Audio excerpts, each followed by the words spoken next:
दिल्ली का एक कोचिंग संचालक दिव्य कीर्ति आईएएस के नाम से कोचिंग चलाता है। ये इतना बड़ा फ्रॉड है, झूठा है कि एक तो या ना कोई आईएएस है, ना कोई आज तक आईएएस का एग्जाम पास किया इसने, ना कभी आईएएस में इसका सिलेक्शन हुआ।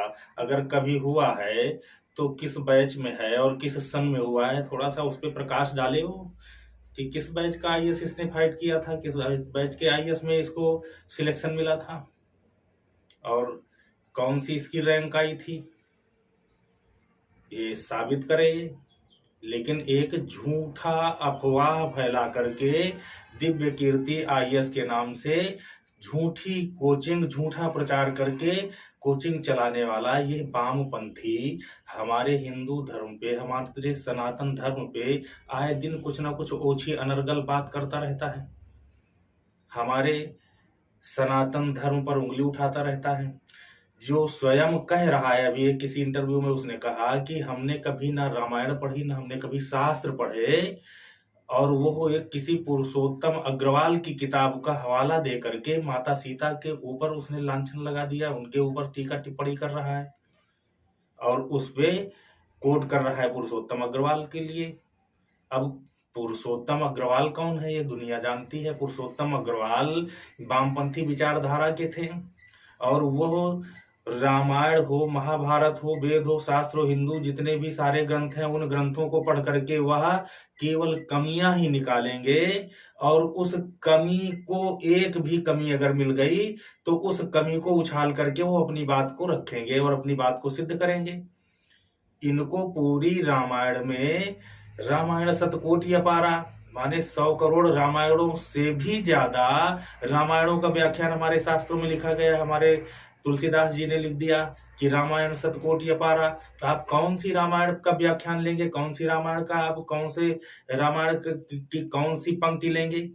आपने वो पंक्ति ली जिस पे आपको लगा कि इस पंक्ति को लेकर के समाज को भ्रमित किया जा सकता है, और अपनी बात को, जो तुम्हारे मन में वामपंथी विचारधारा है, उसको सिद्ध करने के लिए आप कोई ऐसी पंक्ति उठा लेते हैं और सनातन धर्म पर उंगली उठाने लगते हैं। अरे भैया, रामायण अनंत रामायण है, अनंत राम के गुण हैं, अनंत राम के स्वरूप हैं, राम अनंत, हरि कथा अनंता। तो आप कौन सी कथा और कौन सा प्रसंग, कब का प्रसंग उठा रहे हैं? जब तक आप उसके आगे और पीछे तक का पूरा व्याख्यान नहीं बताएंगे तो आप समाज को भ्रमित ही करेंगे। खुद तो भ्रमित ही है आपका, चूंकि एक योजनाबद्ध तरीके से आपको समाज को भ्रमित करना है तो आप तो अपनी बात रख देंगे, एक चौपाई उठा करके, एक श्लोक उठा करके आप समाज को भ्रमित कर देंगे। लेकिन अगर उसके आगे पीछे का व्याख्यान बताया जाए तो उस चौपाई का तब निष्कर्ष निकलेगा जिस श्लोक को या जिस चौपाई को आपने कोट किया है। पुरुषोत्तम अग्रवाल ने वाल्मीकि रामायण के जिस श्लोक को कोट करके अपनी बात रखी, वह केवल एक श्लोक की बात करते हैं, जबकि उस प्रसंग का जो विषय है तो भगवान राम परम ब्रह्म परमेश्वर हैं, लेकिन वाल्मीकि के रामायण मानव रूप में है, वाल्मीकि ने मानव रूप में राम को स्थापित किया। अब चूंकि तुमको वामपंथी हो, तुमको ये सब समझ में नहीं आएगा, लेकिन अगर आप मानव रूप में भी भगवान को स्वीकार करें, भगवान को मानव रूप में, तो वाल्मीकि ने इसलिए मानव रूप में उनका चरित्र निर्माण किया चूंकि वाल्मीकि जी भगवान राम के पिता के भी मित्र हैं और माता सीता के भी पिता के मित्र हैं। तो जो पिता का मित्र होगा उसके लिए तो ये चरित्र पुत्रवत होंगे ही होंगे। अब वो परम ब्रह्म है, लेकिन वो राम का चरित्र मानव रूप में लिख रहे हैं, तो मानवीय स्वरूप में उन्होंने निर्धारण किया और मानव रूप में चरित्र का निर्माण करके उन्होंने मानव को वो श्रेष्ठतम सीमा दी है कि भगवान राम को पुरुषोत्तम राम बना दिया। और पुरुषोत्तम थे ही, भगवान अवतरित हुए अगर, तो पुरुषोत्तम कार्य करके, पुरुष के जो कार्य होते हैं, मानवीय जो कार्य होते हैं, उन कार्यों को करके ही पुरुषोत्तम बने हैं वो। उन्होंने अपने आप को भगवान नहीं कहा है, लेकिन थे वो भगवान ही। अब अगर आप उनको मानव रूप में अगर भगवान मानते हैं तो फिर आप भगवान मान लेंगे तो आपकी ये सारी शंकाएं कोई होंगी ही नहीं, क्योंकि आपको ये पता होना चाहिए कि भगवान ने तो पहले ही सीता जी को अग्नि में प्रवेश करने के लिए अनुमति दे दी थी कि अब कुछ हमको लीलाएं करनी है, जिस हेतु हमारा ये अवतरण हुआ है। तो सीता जी पे इस तरीके का कोई प्रश्न प्रश्न नहीं उठता है कि उन्होंने कौन सी परीक्षा लिया, क्या लिया। ये तो लीला चल रही है, भगवान की लीला चल रही है और भगवान की लीला चलती ही रहती है। लेकिन अगर आप भगवान न मान करके उनको मानवीय भी मानते हैं कि मानव रूप में भगवान थे और भगवान ने सीता पे लांछन लगाया, तो भैया आप ये समझ लो कि वो लांछन नहीं लगाए अगर पुरुष थे भी, तो पुरुषों में भी वो अति प्रवीण, अति बुद्धिमान और अति योग्य और सर्वगुण संपन्न थे। अल्पकाल विद्या सब पाई। जब वो विश्वामित्र के आश्रम गए तो अल्पकाल में, बहुत छोटे समय में उन्हें सारी विद्याओं को हासिल कर लिया। रावण जैसे मायावी उनके पैर के धूल के बराबर भी नहीं थे। वह रावण को केवल अपनी योजनाओं में भगवान ने अपने पुरुषत्व और अपने पौरुष के बल पर, अपनी विद्वता के बल पर, अपनी योग्यता के बल पर, रावण उनकी उंगलियों में नाच रहा था, रावण उनकी योजनाओं में फंस रहा था। रावण की योजनाओं में सीता जी ना फंसी, ना राम फंसे, ना लक्ष्मण, ना हनुमान, कोई नहीं रावण की योजना में फंसा। मारीच को कब छोड़ दिया जाता है? केवल एक योजना के तहत कि रावण इसका उपयोग करेगा, रावण उपयोग करता है और फंस जाता है। रावण सीता के लिए सोने का मृग बना करके भेजता है मारीच को, और वहां सीता जी ही स्वयं जो है, दूसरी सीता उनकी छाया बैठी हुई है। तो माया में, न बल में, न पराक्रम में, न किसी भी चीज में राम की बराबरी रावण की थी ही नहीं। और यहाँ पर जो दिव्य कीर्ति ने जिस श्लोक के लिए कोड करके, उस श्लोक को कोड करके पुरुषोत्तम अग्रवाल की किताब का हवाला दिया और कोड किया वाल्मीकि रामायण का कि भगवान राम ने ये शब्द कहे सीता जी के लिए, तो वो शब्द किस लिए कहे कि इतनी सब कुछ परीक्षाओं के बाद सीता जी की, माता सीता जी के इतनी सारी पवित्रता के विषय में परीक्षाएं हो गई, इतने सब कुछ प्रमाण मिल गए, इसके बाद भी तुम जैसे वामपंथी मूर्ख निकम्मे लोग, नीच प्रवृत्ति के लोग आज भी भगवान राम पर और सीता पर उंगली उठाते हैं, लांछन लगाते हैं। कोई कहता है रामायण तुम्हारे भी वामपंथियों ने लिखी है, उनमें सीता जी के चरित्र को कितना विभक्त कर दिया गया, राम के चरित्र को कितना विभक्त बता करके लोग रामायण लिख रहे हैं तुम्हारे वामपंथी। तो तुमको आज भी इतना सब कुछ होने के बाद आज भी माता सीता में, भगवान में, राम में कमी दिखाई देती है? तो क्या भगवान को नहीं पता था क्या ये कि इतना सब कुछ होने के बाद भी भगवान इसीलिए यह लीला किया कि माता सीता के ऊपर उंगली कभी उठाने का कोई मौका ही न मिले।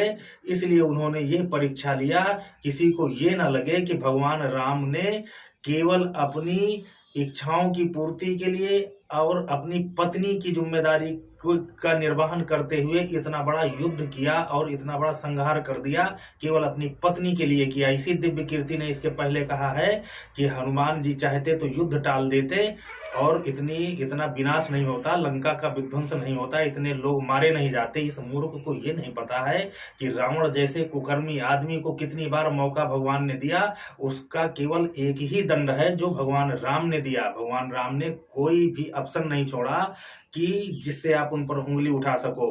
अंगद को भेजा, हनुमान को भेजा, तमाम यत्न जतन किए कि किसी तरीके से युद्ध टल जाए। जब युद्ध टलने की कोई नौबत नहीं थी तब युद्ध हुआ है। हनुमान ने भी वहां जाकर के तमाम प्रयास किए कि युद्ध टल जाए। ये मानवीय चरित्र का बता रहे हैं तुमको। भगवान तो परम ब्रह्म हो, चाहते तो भ्रकुटी बिलों की सृष्टि लय हुई, लेकिन मानवीय चरित्र पे देखो। और भगवान चाहते मानवीय चरित्र पे तो रावण के पास भगवान हनुमान को भेजने की जरूरत ही नहीं थी। भगवान स्वयं चाहते तो रावण का विध्वंस कर देते, लेकिन भगवान राम तो अपने भक्तों का स्वयं जो है वो प्रागट्य और उनका मान वर्धन करते हैं। उनका यशोगान हो किस तरीके से उनके भक्तों का, वो भगवान स्वयं निर्धारित कर देते हैं।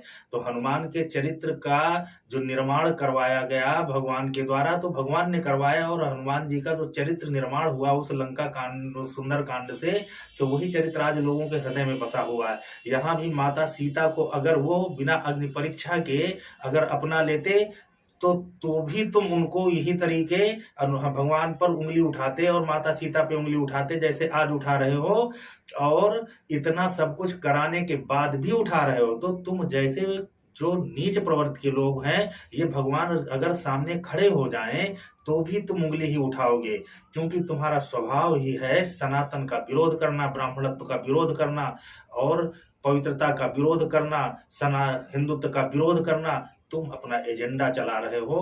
भगवान राम ने आगे के श्लोक और पढ़ो, इस श्लोक के और आगे के श्लोक हैं कि जब भगवान ने इस परीक्षा के विषय में जो माता सीता को जो शब्द कहे, वह शब्द अपने हृदय से नहीं कहे। उन्होंने इस अपवाद, क्योंकि उनको पता है कि ये अपवाद कभी हो सकता है, ये लांछन माता सीता पे लग सकता है कि सीता जी इतने दिन रावण के यहाँ रही और रावण बलात् ले गया, और रावण इतना पराक्रमी व्यक्ति जो चलत दशानन डोलत अवनी भुजबल विश्व बस से करी राखे सुको न स्वतंत्र, तो वो रावण के यहाँ माता सीता कैसे पवित्र रही? उस पवित्रता का प्रमाण अगर भगवान राम स्वयं देते तो शायद समाज नहीं मानता। इसलिए भगवान राम ने अपने मन में, अपने हृदय में पत्थर रख करके और माता सीता से यह बात कही, और उस चरित्र का जो निर्माण हुआ, उस समय की जो सीता जी की यह स्थितियां हुई, और जो सीता के द्वारा यह अग्नि परीक्षा का और भगवान राम के द्वारा जो ये क्रियाकलाप हुआ, उसके साक्षी देवता, राक्षस, यक्ष, गंधर्व, पूरा विश्व, पूरा ब्रह्मांड बना, और सारे लोगों ने कहा कि सीता जी पवित्र हैं, सीता जी पवित्र हैं। सीता जी की गुणगान होने लगे, सीता जी को लोग भगवती स्वरूपा मान लिया। अभी हमने कहा ना कि वो मानव चरित्र में वाल्मीकि ने रामायण लिखा, लेकिन इस घटना के बाद ही माता भगवती को, माता सीता तो भगवती है ही हैं, लेकिन सीता का भगवती स्वरूप प्रकट हो गया। सारे देवता आकर के माता सीता का गुणगान करने लगे, और भगवान राम ने जब यह लीला किया, जब यह बात कही, और अग्नि परीक्षा के लिए जब सीता जी तैयार हुई और अग्नि में जब वो गई, समाहित हुई, तो सारे देवता उपस्थित होकर के भगवान राम को कह रहे हैं। भगवान राम ने अपने को भगवान नहीं कहा, सारे देवता कह रहे हैं। आप वाल्मीकि रामायण में ही इस श्लोक के आगे पढ़ो, सारे देवता आकर के भगवान राम को उनका वास्तविक स्वरूप स्मरण कराते हैं कि आप तो विष्णु हो, आप तो सहस्रशीर्षा पुरुष, आप तो इस ब्रह्मांड पूरा आपके हृदय में समाया है, आप ही इस ब्रह्मांड के कर्ता हो, संहारक हो, आप ही इस चराचर के स्वामी हो, आप ही विष्णु हो, ब्रह्मा हो, महेश हो, सारे सब कुछ आप ही हो, और आप अपने उस मूल स्वरूप को भूल रहे हो। आप तो आम मनुष्य के तरीके अभी दशरथ पुत्र समझ करके लीला कर रहे हो। भगवान यही तो चाह रहे थे कि जब वो अपने भक्तों का निर्माण चरित्र का करवा देते हैं और भक्त उनके भगवान के तरीके पूजे जाते हैं, तो वह अपना चरित्र निर्माण नहीं करेंगे। यहाँ से युद्ध कांड खत्म हो रहा था, तो उस युद्ध कांड ही तो भगवान राम को भगवान बना रहा है। वह युद्ध, रावण का युद्ध जो है, रावण का अंत ही तो भगवान राम को राम बना रहा है। तो उस राम को भगवान राम अपने को भगवान स्थापित नहीं करवाएंगे। वह अपने को अपने मुख से अगर स्थापित करवाते हैं, अपनी श्रेष्ठता अगर अपने मुख से करते हैं, तो शायद अपवाद होता। माता सीता को अगर सहर्ष स्वीकार कर लेते तो शायद अपवाद होता, लेकिन उन्होंने कोई ऑप्शन नहीं छोड़ा, कोई विकल्प नहीं छोड़ा जिससे समाज उनके ऊपर उंगली उठाए। उन्होंने सीता को भी माता भगवती का दर्जा दिलाया।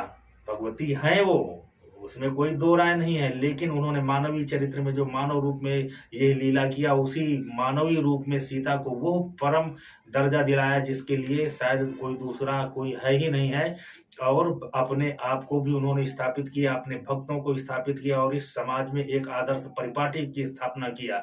लेकिन तुमको भगवान के जो चरित्र है, उस चरित्र से घृणा है। भगवान ने अगर कहीं कोई लीला, बस कुछ उस पे किसने क्या कहा, और उस पे तुमको लगा कि इससे भगवान पे लांछन लगाया जा सकता है, उसको कोड करके और उस पर तुम अपनी बात रख देते हो, भ्रमित करते हो। दुर्भाग्य है कि हमारा हिंदू समाज भी शास्त्रों को पढ़ता नहीं है, पूरी जानकारी नहीं लेता है, और ऐसे ये कुत्सित मानसिकता वाले लोग, वामपंथी विचारधारा के लोग, ऐसे ये अनर्गल प्राप जो करते हैं, इसको अपने हृदय में धारण और विवेक में धारण करके भ्रमित हो जाते हैं। उनको लगता है कि हमारे शास्त्रों में कमी है। हमारे शास्त्रों में कमी नहीं है, हमारे किसी भी ग्रंथ में कोई कमी नहीं है। हमारे ग्रंथों को जो इस तरीके तोड़ मरोड़ करके पेश करने वाले लोग हैं, ये लोग अपनी मानसिकता, अपनी घृणित मानसिकता के तहत हमारे ग्रंथों के जो मूलार्थ हैं, जो उनके श्लोक हैं, उनके अर्थ हैं, उनको तोड़ मरोड़ करके समाज में पेश कर रहे हैं। ऐसे वामपंथियों का बहिष्कार करना चाहिए। ये सनातन धर्म के लिए, हिंदू धर्म के लिए तो कलंक है ही, ये पूरे समाज के लिए, पूरी सृष्टि के लिए बोझ है, कलंक है। ऐसे ही लोगों को नीच कहा जाता है, ऐसे ही लोग अछूत हैं, ऐसे ही लोगों से बात नहीं करनी चाहिए। ऐसे ही लोगों को तुलसीदास जी ने लिख दिया है कि सुनहि संतत सठ मना, ऐसे मूर्खों से कोई भी धर्म की चर्चा नहीं करनी चाहिए। इन लोगों को अपना काम है, अपना एजेंडा है, कर रहे हैं, करने दो। जैसे पूरा शरीर आदमी का है और उस शरीर में इनको केवल एक कहीं गंदगी है तो केवल ये उसी चीज को देखेंगे और उसी की को लेकर के ये अपनी बात रखेंगे। इनको पूरे शरीर में जो सौंदर्य है वो नहीं दिखाई देगा। हमारे ग्रंथों में, हमारे शास्त्रों में जो सौंदर्य भरा भरा पड़ा है, जो धार्मिकता भरी पड़ी है, जो आस्था भरी पड़ी है, जो उनका सच्चरित्र है भगवान का, वो इनको नहीं दिखाई देता है। उस पे ये ऐसी कमियां ढूंढ करके लाते हैं और हमारे धर्म पर लांछन लगाते हैं।